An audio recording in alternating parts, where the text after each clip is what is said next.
അതിനെക്കുറിച്ച് നമ്മൾ ഒരുപാട് മനസ്സിലാക്കേണ്ടതുണ്ട്. പ്രത്യേകിച്ച് ഖുർആൻ എന്ന ആ വാചകത്തിൻ്റെ അർത്ഥം തന്നെ വായിക്കപ്പെടുന്ന ഗ്രന്ഥം എന്നാണ്. വായിക്കപ്പെടുന്ന ഗ്രന്ഥം അല്ലെങ്കിൽ ഓതപ്പെടുന്ന ഗ്രന്ഥം, ഇതാണ് അതിൻ്റെ അർത്ഥം. ഖുർആൻ ഓതുന്നത് പോലെ ഓതപ്പെടുന്ന ഒരു വേറെ ഗ്രന്ഥം ലോകത്തില്ല. ഖുർആൻ മനഃപ്പാഠമാക്കിയതുപോലെ അത്രയും മനഃപ്പാഠമാക്കിയ ഒരു ഗ്രന്ഥം ലോകത്ത് വേറെയില്ല.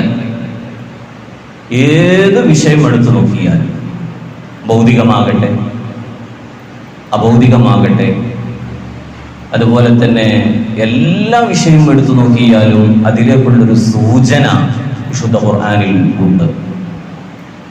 അല്ലാഹു സുബ്ഹാനഹു വ തആലയുടെ ഗ്രന്ഥങ്ങളായ തൗറാത്ത്, ഇഞ്ചീൽ, സബൂർ തുടങ്ങിയ ഗ്രന്ഥങ്ങളെക്കുറിച്ചും ഖുർആൻ എന്ന വാചകം പ്രയോഗിക്കാറുണ്ട്.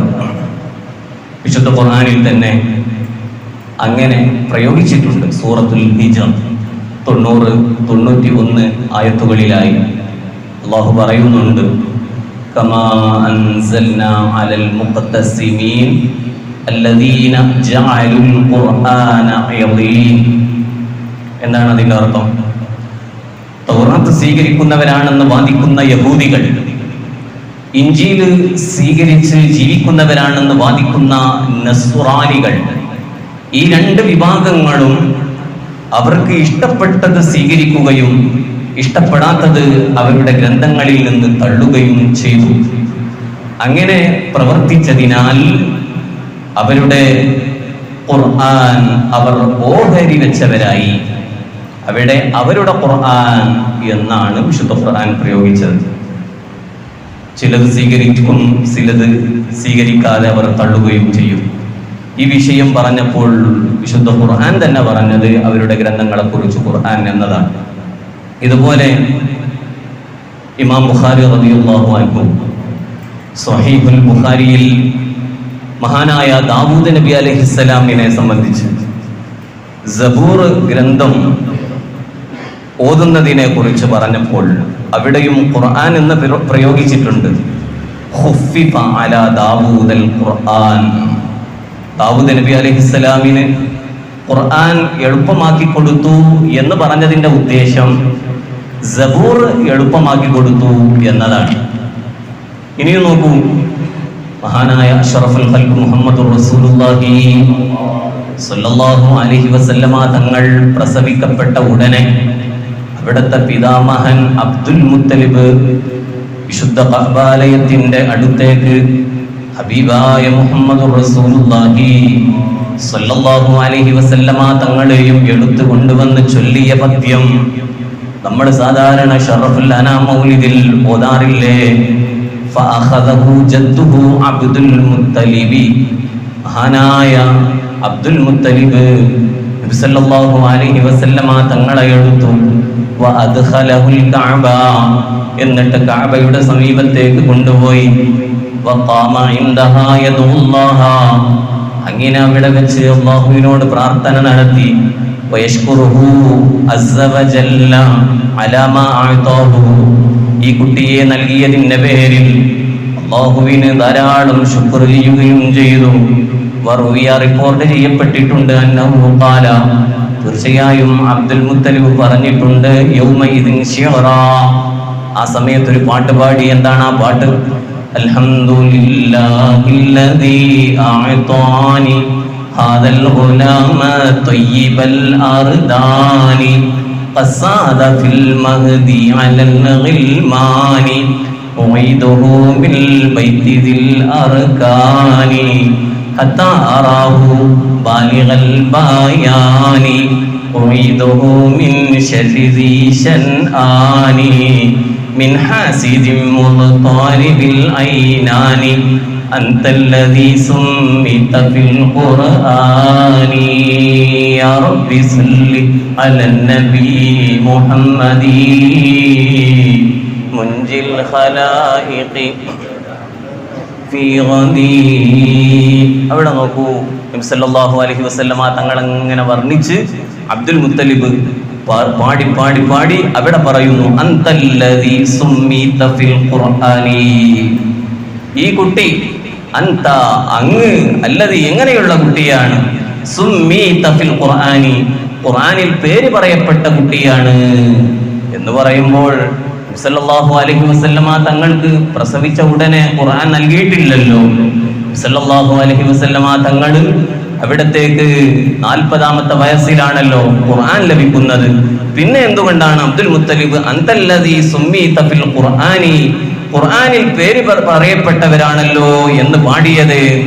അത് മുൻകാല പ്രവാചകന്മാർക്ക് ഇറക്കപ്പെട്ട തൗറാത്ത്, ഇഞ്ചീല്, സബൂർ എന്നീ ഗ്രന്ഥങ്ങളിൽ അങ്ങയുടെ പേരുണ്ടല്ലോ കുട്ടി എന്നാണ് പറഞ്ഞതിന്റെ അർത്ഥം.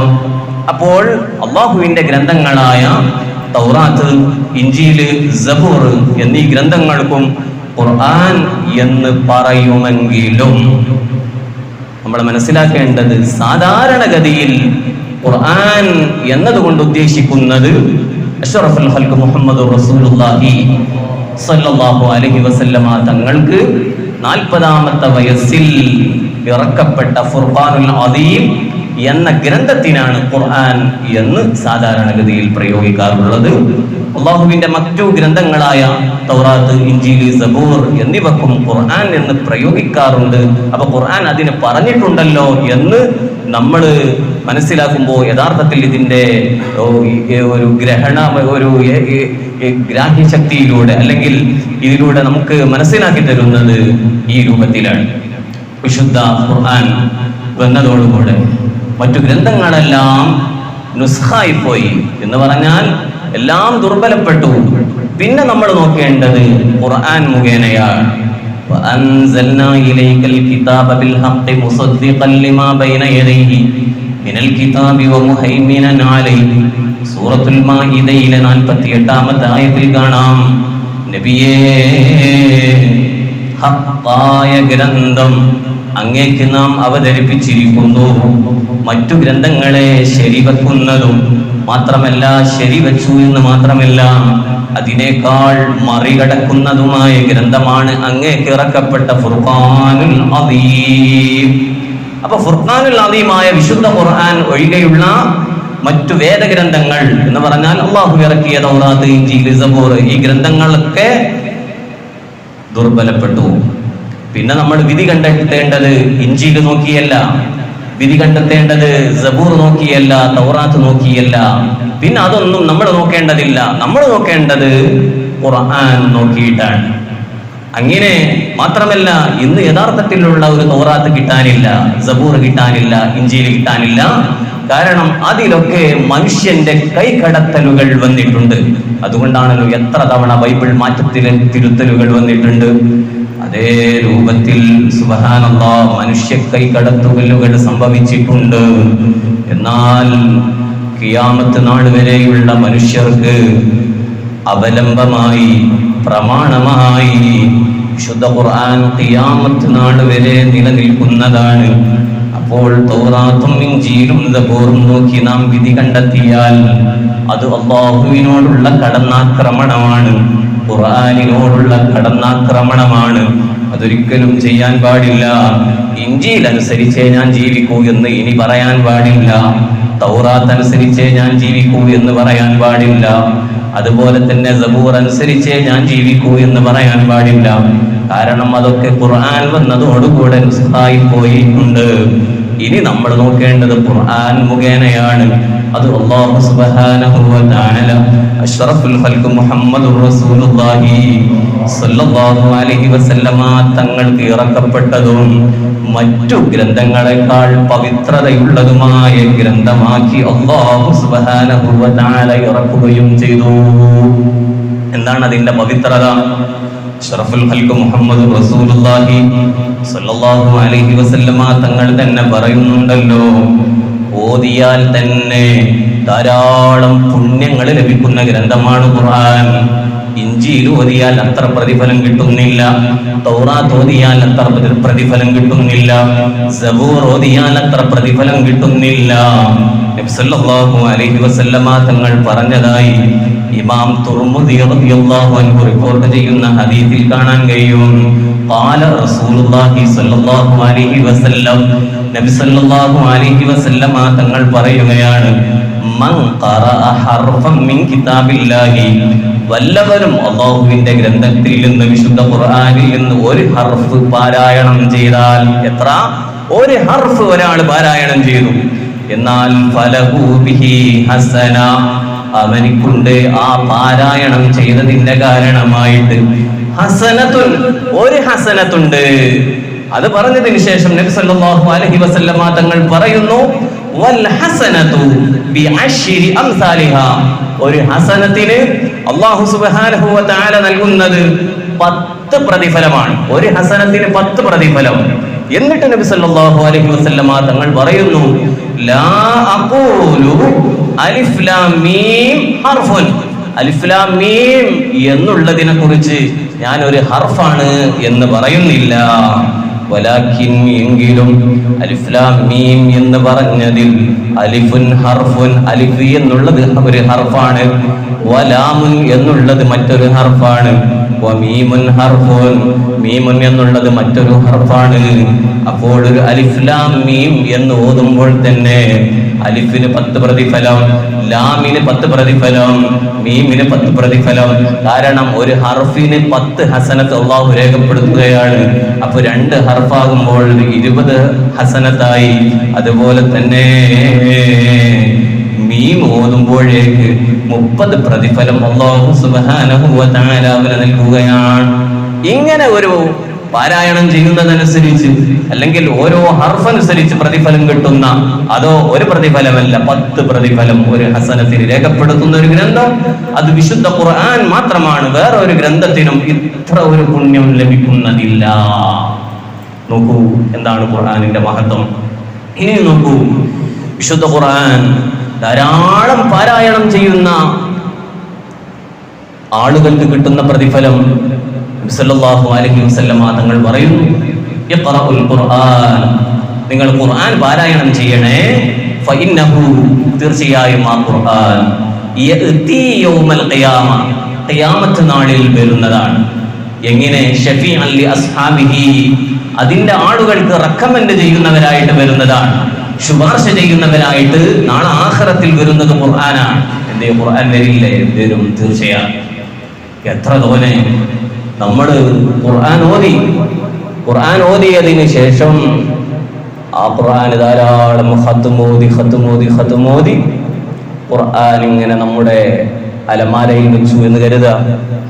അങ്ങനെ ഓതി ഒരാൾ മരണപ്പെട്ടു കഴിഞ്ഞാൽ ഈ ഖുർആൻ നമ്മെ നോക്കിയിട്ട് കരയും. എങ്ങനെയാണ് കരയുക? പടച്ചോനെ, എന്നെ ഒരുപാട് ഓതിയ മനുഷ്യനാണ് ഈ കിടക്കുന്നത്, ഇനി എന്നെ ഓതാനില്ലല്ലോ ഈ മനുഷ്യൻ. അതുകൊണ്ട് റബ്ബേ, ഈ മനുഷ്യന് നീ പുറത്തു കൊടുക്കണേ, ഈ മയ്യത്തിന് നീ പുറത്തു കൊടുക്കണേ, ആഖിറത്തിൽ രക്ഷപ്പെടുത്തണേ ഖുർആൻ പറയും. അല്ലാഹു അത്തരം നല്ല സജ്ജനങ്ങളിൽ നമ്മെ ഉൾപ്പെടുത്തുമാറാകട്ടെ. ധാരാളം ഖുർആൻ ഇങ്ങനെ ഓതി ഖൽബ് തെളിയാനുണ്ട് റബ്ബേ. ആ രൂപത്തിൽ ഞങ്ങളുടെ ഖൽബുകളൊക്കെ നീ തെളിഞ്ഞ ഹൃദയമാക്കി തരണേ അല്ലാഹ്. നബി സല്ലല്ലാഹു അലൈഹി വസല്ലം തങ്ങൾ ഖുർആനിന്റെ മഹത്വം പറഞ്ഞ് എത്രയാണ് പറഞ്ഞു തരുന്നത്. നബി സല്ലല്ലാഹു അലൈഹി വസല്ലം തങ്ങൾ പറയുന്നു, ഖൈറുക്കും, നിങ്ങളിൽ ഉത്തമൻ ആരാണെന്നറിയോ? മൻ തഅല്ലമൽ ഖുർആന, ഖുർആൻ പഠിക്കുകയും വഅല്ലമഹു, ഖുർആൻ പഠിപ്പിക്കുകയും ചെയ്യുന്നവർ, അവർക്ക് വലിയ മഹത്വമുണ്ട്. ഇപ്പൊ മദ്രസയിൽ ഖുർആൻ ഓതി പഠിപ്പിക്കുന്നു, അതുപോലെ തന്നെ ദർസിൽ ഖുർആൻ ഓതി പഠിപ്പിക്കുന്നു. അത്തരം നല്ല പ്രവൃത്തി ചെയ്യുന്നവര് അത് നിങ്ങളിൽ വെച്ച് ഏറ്റവും ഖൈറായവരാണ്, ഉത്തമരായവരാണ്. വീണ്ടും നബി സല്ലല്ലാഹു അലൈഹി വസല്ലമ തങ്ങളോട് വിശുദ്ധ ഖുർആൻ ഇങ്ങനെ പറഞ്ഞു കേൾപ്പിക്കുകയാണ്. സൂറത്തുൽ ആറാഫിൽ 204-ാമത്തെ ആയത്തിൽ കാണാൻ കഴിയും, ഖുർആൻ ഓതുന്ന സ്ഥലത്ത് ധാരാളം റഹ്മത്തുകൾ ഇറങ്ങുന്ന സ്ഥലമാണ്. അതുകൊണ്ട് തന്നെ വഇദാ ഖുരിഅൽ ഖുർആൻ, ഖുർആൻ ഓതപ്പെട്ടാൽ ഫസ്തമിഉ ലഹു, അതിങ്ങനെ ശ്രദ്ധിച്ച് കേൾക്കണം. ഖുർആൻ ഓതുന്ന സ്ഥലത്തെത്തി നമ്മളതിങ്ങനെ പറ്റുമെങ്കിൽ ഓതാതെ ഇങ്ങനെ വെറുതെ നിൽക്കുകയാണോ? ശ്രദ്ധിച്ചു കേൾക്കണം. ഫസ്തമിഊ ലഹു, ആ ഖുർആൻ ഓത്ത് നന്നായി ശ്രദ്ധിച്ചു കേൾക്കണം. വഅൻസിതു, മറ്റു സംസാരങ്ങളിൽ ഏർപ്പെടാതെ മിണ്ടാതെ ശ്രദ്ധിച്ചു കേൾക്കണേ. ലഅല്ലകും തുർഹമൂൻ, എങ്കിൽ നിങ്ങൾക്ക് അല്ലാഹുവിന്റെ അനുഗ്രഹം ലഭിക്കും. അപ്പൊ ശ്രദ്ധിച്ച് കേട്ടാൽ തന്നെ അല്ലാഹുവിന്റെ അനുഗ്രഹം ലഭിക്കുന്ന ഒരു ഗ്രന്ഥം അത് ഖുർആൻ അല്ലാതെ വേറെ ഏത് ഗ്രന്ഥമുണ്ട്? അതാണ് അല്ലാഹുവിന്റെ ഹബീബ് മുഹമ്മദ് റസൂലുള്ളാഹി സ്വല്ലല്ലാഹു അലൈഹി വസല്ലം തങ്ങളുടെ ഏറ്റവും വലിയ മുഅ്ജിസത്തായ വിശുദ്ധ ഖുർആൻ. കേട്ടാൽ തന്നെ പ്രതിഫലം ലഭിക്കുന്ന ഗ്രന്ഥം, നോക്കിയാൽ തന്നെ പ്രതിഫലം ലഭിക്കുന്ന ഗ്രന്ഥം. ഖുർആൻ ഓതിയിട്ടില്ല, മറിച്ച് ഒരാൾ ഇങ്ങനെ നോക്കി പഠിച്ചോനെ ഇത് നിന്റെ കലാമാണല്ലോ, നിന്റെ ഗ്രന്ഥമാണല്ലോ എന്നും പറഞ്ഞ് നോക്കുന്നു. കൂലിയ ഓതിയിട്ടില്ല, നോക്കിയിട്ടേ ഉള്ളൂ. കൂലിയ നോക്കിയാൽ കൂലി ലഭിക്കുന്ന 3 പ്രത്യേകമായ സ്ഥലങ്ങളുണ്ട്.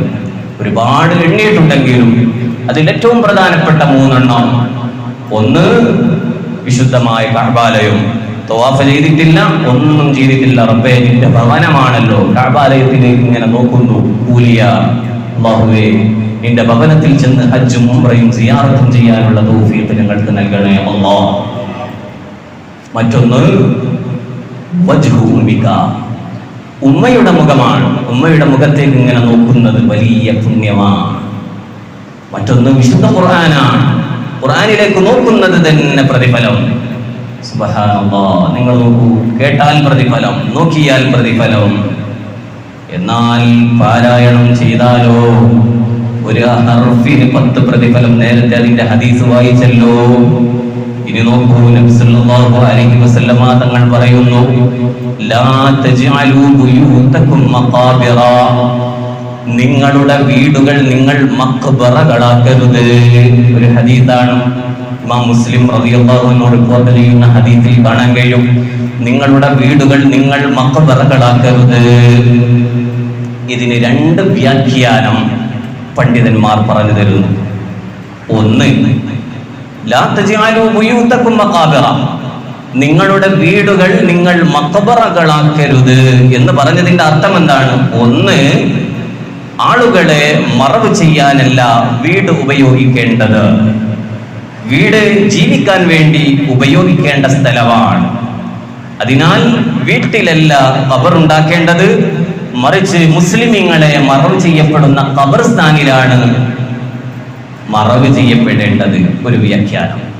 രണ്ടാമത്തെ വ്യാഖ്യാനം എന്താണ്? പണ്ഡിതന്മാർ പറയുന്നു, ലാ തജ്അലൂ ബുയൂതകും മഖാബിറ, നിങ്ങളുടെ വീടുകൾ മഖ്ബറകളാക്കരുത് എന്ന് പറഞ്ഞതിന്റെ അർത്ഥം, നിങ്ങളുടെ വീടുകൾ നിങ്ങൾ ഖബറുകളെ പോലെയാക്കരുത്. അഥവാ ഖബറിന്റെ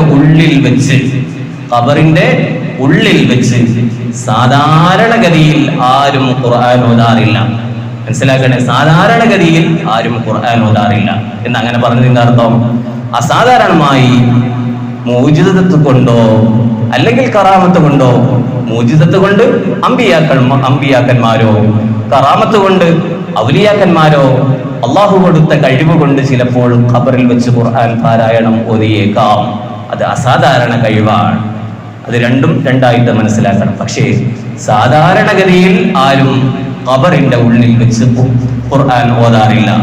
അതുപോലെ നിങ്ങളുടെ വീടുകൾ ഖുർആൻ പാരായണം ചെയ്യാത്ത വീടുകളായി മാറ്റരുത് എന്നാണ് ആ പറഞ്ഞതിന്റെ അർത്ഥം എന്ന് പണ്ഡിതന്മാർ വിശദീകരിച്ചു തരികയാണ്. അത് പറഞ്ഞതിന്റെ ശേഷം നബി സല്ലല്ലാഹു അലൈഹി വസല്ലമ തങ്ങൾ പറയുകയാണ്, ഇമാം മുസ്ലിം റളിയല്ലാഹു അൻഹു റിപ്പോർട്ട് ചെയ്യുകയാണ്, ഇന്ന ശൈത്താന, തീർച്ചയായും ശൈത്താൻമാർ, യംഫിറു മിനൽ ബൈതി, വീട്ടിൽ നിന്ന് ഓടിപ്പോകുന്നതാണ്. എങ്ങനെയുള്ള വീടാണ്? അല്ലദീ തുഖറഉ ഫീഹി സൂറത്തുൽ ബഖറ, അവിടെ വെച്ച് സൂറത്തുൽ ബഖറ ഓതുന്നു. അങ്ങനെയുള്ള വീടാണോ? ആ വീട്ടിൽ നിന്നും പിശാച് തന്നെ ഓടിപ്പോകുന്നതാണ്. അപ്പോൾ ഖുർആൻ പാരായണം ചെയ്യുന്ന സ്ഥലത്ത് പിശാച് ഉണ്ടാവുകയില്ല. സൂറത്തുൽ ബഖറ ഓതുന്നിടത്ത് പ്രത്യേകിച്ചും പിശാച് ഓടിപ്പോകുന്നു. പകരം റഹ്മത്തിന്റെ മലക്കുകൾ ഇറങ്ങി വരുന്നു. പിശാചിന്റെ ശല്യം കൊണ്ട് ബുദ്ധിമുട്ടുന്ന വീടുണ്ടോ? ഖുർആൻ പാരായണം ചെയ്താൽ പിശാച് അവിടെ നിന്ന് മാറുന്നതാണ്. സൂറത്തുൽ ബഖറ ഓതുന്നതോടുകൂടെ പിശാച് ഓടിപ്പോകുമെന്ന് മുഹമ്മദ് റസൂലുള്ളാഹി സ്വല്ലല്ലാഹു അലൈഹി വസല്ലമ തങ്ങൾ പഠിപ്പിക്കുകയാണ്. ഖുർആനിൽ ചുരുക്കുകയാണ്, ഖുർആനിൽ ഏറ്റവും മഹത്വമുള്ള സൂറത്ത് അതേതാണ്? അത് സ്വഹീഹുൽ ബുഖാരിയിൽ പറയുന്നു, ഫഅഅളമു സൂറത്തിൻ ഫിൽ ഖുർആനി ഹിയൽ ഫാത്തിഹ. അത് സൂറത്തുൽ ഫാത്തിഹയാണ്. ഖുർആനിൽ ഏറ്റവും മഹത്വമുള്ള സൂറത്ത് അത് സൂറത്തുൽ ഫാത്തിഹയാണ്. മഹത്വങ്ങൾ ഒരുപാടുണ്ട്. 30ഓളം പേരുകൾ ഇമാം സ്വാബി റളിയല്ലാഹു അൻഹു എണ്ണിയിട്ടുണ്ട്. അതുപോലെ തന്നെ ഒരുപാട് പ്രത്യേകതകൾ മഹാന്മാർ പറഞ്ഞു തരുകയാണ്. അതിൽപ്പെട്ട ഒന്നാണ് കാഫിയ, വാഫിയ എന്നൊക്കെ പറയുന്നത്. എന്താണ് പറഞ്ഞതിന്റെ അർത്ഥം? മതിയാകുന്നത്, പൂർത്തിയാക്കുന്നത് എന്നൊക്കെയാണ് അർത്ഥം. അതിനെക്കുറിച്ച് തന്നെ നോക്കിയാൽ അതിന്റെ വിശദീകരണത്തിൽ കാണാൻ കഴിയും. ഒരാൾ നിസ്കരിക്കുകയാണ്. ആ നിസ്കരിക്കുന്ന സമയത്ത് അദ്ദേഹം വജ്ഹത്ത് കഴിഞ്ഞാൽ പിന്നെ സൂറത്ത് തുടങ്ങുന്നത് സൂറത്തുൽ ഫാത്തിഹയാണ്. ആ സൂറത്തുൽ ഫാത്തിഹയ്ക്ക് ശേഷം അവനൊരു സൂറത്ത് ഓതണം. ആ സൂറത്ത് ഫാത്തിഹ തന്നെ വീണ്ടും ആവർത്തിച്ചോതിയാൽ അദ്ദേഹത്തിന് ആ സൂറത്ത് മതിയാകുന്നതാണ് എന്നാണ് ആ പറഞ്ഞതിന്റെ അർത്ഥം. നേരെ മറിച്ച് ഫാത്തിഹ ഓതേണ്ട സ്ഥലത്ത് ഒരു ഖുൽ ഹുവല്ലാഹു ഓതിയാലോ അത് മതിയാവുകയും ഇല്ല. സൂറത്തുൽ ഫാത്തിഹ അത് ഓതേണ്ട സ്ഥലത്ത് സൂറത്തുൽ ഫാത്തിഹ തന്നെ ഓതണം. ഇനി ആ സൂറത്തുൽ ഫാത്തിഹ ഓതി കഴിഞ്ഞതിന് ശേഷം ഒരു സൂറത്ത് ഓതൽ സുന്നത്താണല്ലോ. ആ സുന്നത്തുള്ള സ്ഥാനത്ത് സൂറത്തുൽ ഫാത്തിഹ വീണ്ടും ആവർത്തിച്ചോതിയാൽ ആ സൂറത്ത് ഓതിയതിന്റെ കൂലിയും കിട്ടി. അപ്പൊ അതിന്റെ സ്ഥാനത്ത് വെക്കാൻ പറ്റിയ ഒരു സൂറത്ത് സൂറത്തുൽ ഫാത്തിഹയാണ്. അതുകൊണ്ട് ഖുർആനിൽ ഏറ്റവും മഹത്വമുള്ള സൂറത്ത് അഅ്ളമു സൂറത്തിൻ ഫിൽ ഖുർആനി ഹിയൽ ഫാത്തിഹ, അത് സൂറത്തുൽ ഫാത്തിഹ തന്നെയാണ്. ഇനി നോക്കൂ, ഇമാം അഹ്മദ് ബിൻ ഹംബൽ റളിയല്ലാഹു അൻഹു പറയുകയാണ്, 40 ദിവസത്തിനുള്ളിൽ ഒരു ഖത്മ് തീർക്കണം. 40 ദിവസത്തിനുള്ളിൽ ഒരു ഖത്മ് തീർക്കണം. നിങ്ങൾ ആലോചിച്ച് നോക്കൂ, വിശുദ്ധ റമദാൻ കഴിഞ്ഞിട്ട് റമദാനിൽ ആവേശം കാണിച്ച ആ ഖുർആൻ ഓതുന്ന ആ ഒരു ആവേശം അത് നമുക്ക് വേണ്ടേ മുഅ്മിനീങ്ങളെ? മഹാനായ ഇമാം അഹ്മദ് ബിൻ ഹംബൽ റളിയല്ലാഹു അൻഹു പറയുകയാണ്, 40 ദിവസത്തിനുള്ളിൽ ഒരാള് വിശുദ്ധ ഖുർആൻ സൂറത്തുൽ ഫാത്തിഹ മുതൽ സൂറത്തുൻ നാസ് വരെ ഓതി ഖത്മ് തീർക്കണം. ഇല്ലെങ്കിൽ കറാഹത്താണ് എന്നാണ് പറയുന്നത്, വിരോധിക്കപ്പെട്ടതാണ്. ഇമാം അഹ്മദ് ബിൻ ഹംബൽ റളിയല്ലാഹു അൻഹു പറയുകയാണ്. എന്നാൽ ഇമാം അബുൽ ലൈസ് സമർഖന്ദി റളിയല്ലാഹു അൻഹു അവിടത്തെ ബുസ്താനുൽ ആരിഫീൻ എന്ന ഗ്രന്ഥത്തിൽ പറഞ്ഞതായി കാണാം, ഒരു വർഷത്തിൽ 2 തവണയെങ്കിലും ഒരാൾ വിശുദ്ധ ഖുർആൻ പാരായണം ചെയ്യണം. എങ്ങനെ? പരിപൂർണമായും സൂറത്തുൽ ഫാത്തിഹ മുതൽ സൂറത്തുൻ നാസ് വരെ പരിപൂർണമായി ഓതി ഖത്മ് തീർക്കുന്ന ഒരു അവസ്ഥ അവന്റെ ജീവിതത്തിൽ ഉണ്ടാവണം. ഏറ്റവും ചുരുങ്ങിയതാണത്. 2 തവണയെങ്കിലും അവൻ വിശുദ്ധ ഖുർആൻ പരിപൂർണമായി ഓതി തീർക്കണം. ഇമാം അബൂ ഹനീഫ റളിയല്ലാഹു അൻഹു പറയുകയാണ്, മഹാനായ അബുൽ ലൈസ് സമർഖന്ദി റളിയല്ലാഹു അൻഹുവിന്റെ ഈ വാചകത്തെ ശരിവെച്ചുകൊണ്ട് മഹാനായ ഇമാം അബൂ ഹനീഫ റളിയല്ലാഹു അൻഹു പറയുകയാണ്, അതുകൊണ്ട് മുഅ്മിനീങ്ങളെ ഒരു വർഷത്തിൽ 2 തവണ ചുരുങ്ങിയത് ഓതി തീർത്താൽ ഫഖദ് അദ്ദാ ഹഖഹു, ഖുർആനിനോടുള്ള കടപ്പാട് വീട്ടിയവനായി പോയി. അപ്പൊ ഒരു വർഷമാകുമ്പോഴേക്ക് ഖുർആന് 2 തവണ ഓതി തീർത്തിട്ടില്ല എങ്കിൽ ഖുർആനിനോടുള്ള കടപ്പാട് വീട്ടാത്തവനാണവൻ. അതുകൊണ്ട് നമ്മൾ ചിന്തിക്കേണ്ടത് വിശുദ്ധ ഖുർആൻ പരമാവധി ഒരു 40 ദിവസമാകുമ്പോഴേക്ക് ഒരു ഖത്മ് തീർക്കുന്ന ഒരു രൂപം നമുക്കുണ്ടാവണം. അല്ലെങ്കിൽ ഒരു 2 മാസമാകുമ്പോഴേക്ക്, അല്ലെങ്കിൽ ഒരു 3 മാസമാകുമ്പോഴേക്ക് മെല്ലെ മെല്ലെ മെല്ലെ മെല്ലെ നമ്മൾ ഓതി തീർത്താൽ വലിയ പുണ്യം അല്ലാഹു സുബ്ഹാനഹു വ തആല നമുക്ക് നൽകുകയാണ്. ഹദീസിൽ നമുക്ക് കാണാൻ കഴിയും, ഒരാൾക്ക് മെല്ലെയാണ് ഓതാൻ കഴിയുന്നത്. അത്ര സ്പീഡിലോ അല്ലെങ്കിൽ അക്ഷരത്തെറ്റൊക്കെ ഉണ്ടാകുന്നുണ്ട് പേടിച്ചിട്ട് മെല്ലെ മെല്ലെ ഓതുകയാണ്. തപ്പിപ്പിടിച്ച് മെല്ലെ മെല്ലെ ശരിയായി കണ്ണടക്ക വെച്ച് വല്ലാതെ കഷ്ടപ്പെട്ട് അദ്ദേഹം ഓതുകയാണ്. സല്ലല്ലാഹു അലൈഹി വസല്ലം തങ്ങൾ പറയുകയാണ്, ഫലഹു അജ്റാനി, അവന് 2 കൂലി അല്ലാഹു സുബ്ഹാനഹു വ തആല നൽകാൻ. ഒന്ന് ഓതിയതിന്റെ കൂലി അള്ളാഹു നൽകും, മറ്റൊന്ന് അവന് കഷ്ടപ്പെട്ടാണല്ലോ ഓതുന്നത്. പഠിച്ചവനെ എത്രയോ കഷ്ടപ്പെട്ടിട്ട് അവർ നോക്കിയിട്ട് റബ്ബേ എന്റെ അടുത്ത് നിന്ന് ഒരു പാകപ്പിഴവുകൾ വരരുത്, തെറ്റ് വരരുത് എന്ന് കരുതി അധ്വാനിച്ചു ഓതുകയാണ്. അതിന് അല്ലാഹു സുബ്ഹാനഹു വ തആല 2 പ്രതിഫലം നൽകുകയാണ്. അതുകൊണ്ട് പ്രിയപ്പെട്ട മുഅ്മിനീങ്ങളെ, ഇന്ന് എന്റെ ക്ലാസ് കേട്ട എല്ലാവരും വിശുദ്ധ ഖുർആൻ റമദാനിന് പൂട്ടിവെച്ചതാണെങ്കിൽ ഇന്നു മുതൽ നമ്മൾ തുറന്ന് ഖത്ം ഓതേണ്ട രൂപത്തിൽ നമ്മൾ ഓതണം. ഏറ്റവും ചുരുങ്ങിയത് ഒരു പേജെങ്കിലും ഓതി തീർക്കുന്നവരായി നമ്മൾ മാറണം. അങ്ങനെ ഖത്ം ഒരു ഭാഗത്ത് ഇങ്ങനെ ഓതി ഓതി ഓതി ഖത്മുകൾ ഇങ്ങനെ റൗണ്ടായിട്ട് വരണം. മറ്റൊരു ഭാഗത്ത് ഇശാ മഗ്‌രിബിന്റെ ഇടയിൽ സൂറത്ത് യാസീൻ ഓതണം, സൂറത്തുൽ വാഖിയ ഓതണം, സൂറത്തുൽ മുൽക്ക് ഓതണം. ഏറ്റവും ചുരുങ്ങിയത് സബുൽ മുൻജിയാത്ത് എന്ന് പറയുന്ന 7 സൂറത്തുകളുണ്ട്. അതൊന്നും ഓതാൻ കഴിഞ്ഞിട്ടില്ലെങ്കിലും ഏറ്റവും ചുരുങ്ങിയത് ഇശാ മഗ്‌രിബിന്റെ ഇടയിൽ സൂറത്ത് യാസീൻ, സൂറത്തുൽ വാഖിയ, സൂറത്തുൽ മുൽക്ക് ഇത് നിർബന്ധമായിട്ടും നമ്മൾ ഓതണം. ഹദ്ദാദ് റാത്തിബ് ചൊല്ലണം. അങ്ങനെ നമ്മുടെ ജീവിതം ഇങ്ങനെ മെല്ലെ മെല്ലെ മെല്ലെ മെല്ലെ മെച്ചപ്പെട്ട് ഖുർആൻ ഓതി ഖുർആനുമായുള്ള ഒരു ആത്മബന്ധം ഇങ്ങനെ ഉണ്ടാകുമ്പോഴാണ് നമ്മുടെ ഹൃദയത്തിലേക്ക് അല്ലാഹു സുബ്ഹാനഹു വ തആല അവന്റെ നൂറ് ഇട്ടു തരുകയുള്ളൂ. ആ രൂപത്തിൽ നമ്മുടെ ഖൽബുകളൊക്കെ അല്ലാഹു പ്രകാശിപ്പിച്ചു തരുമാറാവട്ടെ. ഇൻഷാ അല്ലാഹ് ബാക്കി കാര്യങ്ങളൊക്കെ അടുത്ത ക്ലാസ്സിൽ നമുക്ക് പറയാം. നിങ്ങളൊക്കെ എഴുന്നേറ്റ് നിൽക്കണം. അല്ലാഹു സുബ്ഹാനഹു വ തആല നമ്മളിൽ നിന്ന് ഖബൂലാക്കി തരുമാറാവട്ടെ. എല്ലാവരും അടുത്തോട്ട് വരണം. യാ അക്റമ ബൈത്ത് വളരെ ആത്മാർത്ഥതയോടുകൂടെ ഇഖ്ലാസോടുകൂടെ നമ്മൾ ചൊല്ലണം. അല്ലാഹു ഖബൂലാക്കി തരുമാറാവട്ടെ. يا أكرم الخلق ما لمن ألوذ به سواك عند حلول الحديث العميم مولاي صل وسلم دائما أبدا على حبيبك خير الخلق كلهم ولن يضيق رسول الله جاهك بي إذا الكريم تجلى باسم متقم مولاي صل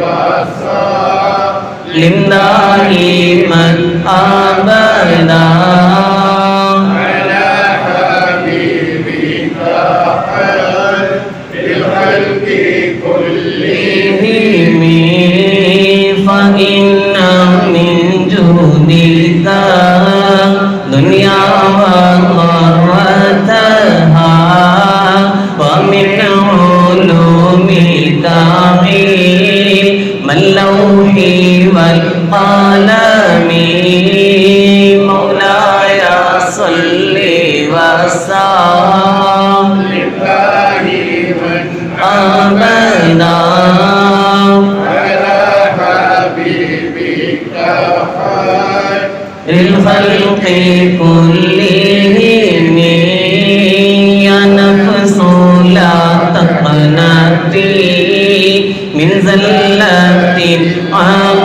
عظمان إن الكبائر في غفران كالأمام مولاي صل وسلم دائما أبدا على حبيبك خير الخلق كلهم لعل رحمة ربي حين يقسمها تأتي على حسب العصيان في القسم مولاي صل وسلم دائما أبدا على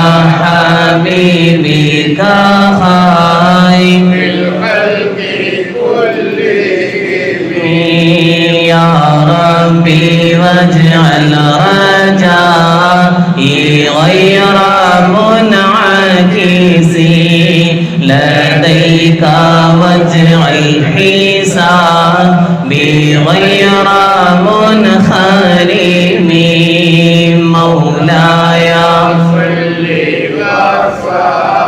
وسلم دائما أبدا على حبيبك خير الخلق كلهم والطف بعبدك في دارين إن له صبرا ما تدعو الأهوال ينهزم مولاي صل وسلم دائما أبدا على حبيبك خير الخلق كلهم وأذن لصحبي صلاة منك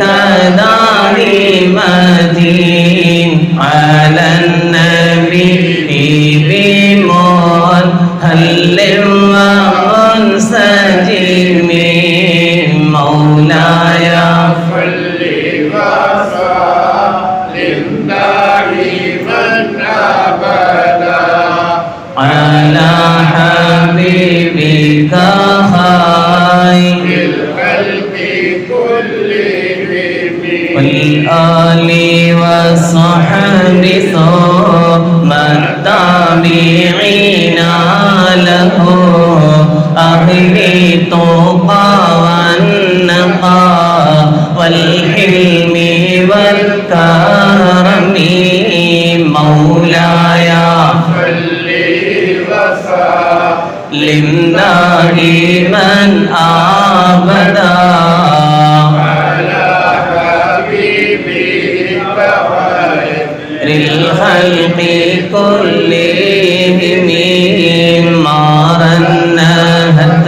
عذبا تلباني ريح صبا وأطرب العيسى للعيس بنغم مولاي صل وسلم دائما أبدا على حبيبك خير للخلق كلهم ثم الرضا عن أبي بكر وعن عمر وعن علي وعن عثمان ذي الكرم مولاي صل وسلم دائما أبدا على حبيبك خير للخلق كلهم سعد سعيد زبير طلحة وأبي عبيدة وابن عوف العشير الكرم مولاي صل وسلم دائما أبدا على حبيبك خير الخلق كلهم يا رب بالمصطفى بلغ مقاصدنا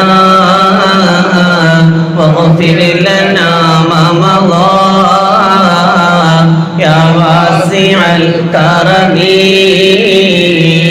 يا رب بالمصطفى بلغ مقاصدنا